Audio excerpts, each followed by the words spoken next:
হে অম্বিকে, স্থিতি সংহারকারিণী মহামায়ে, আপনি স্বাহা, আপনি স্বধা, পরম মাত্রা রূপিণী।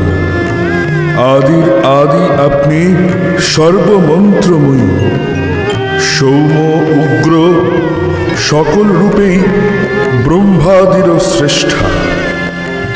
আপনি সর্বজয়া অভয়া সর্বপ্রধানা পরমেশ্বরী। এই বিশ্বপ্রপঞ্চে আপনি একমাত্র সত্য।